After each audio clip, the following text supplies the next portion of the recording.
Egy különleges este.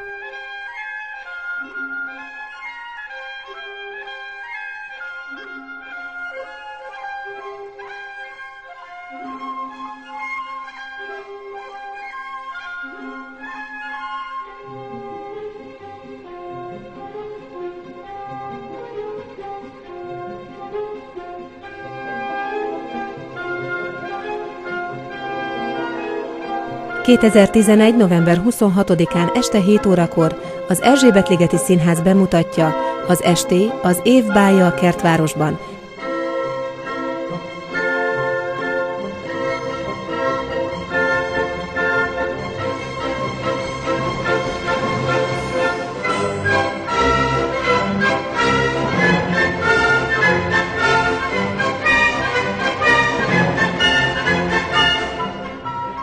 Fővédnök Szatmári Kristóf, a Nemzetgazdasági Minisztérium belgazdasági államtitkára és Kovács Péter polgármester.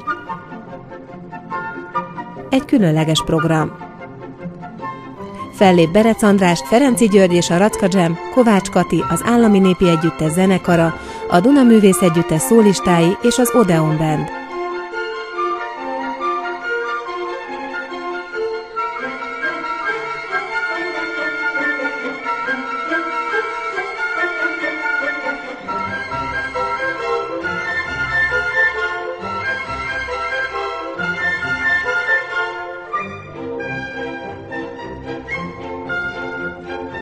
Egy különleges vacsora. Koktélbár, törlejpezsgőszalon, nosztalgiafotózás, szivar és pálinka szalon és a Hungarikum című film vetítése. Eseményt teremtünk, teret adunk a kerület polgárainak, vállalkozóinak a találkozásra.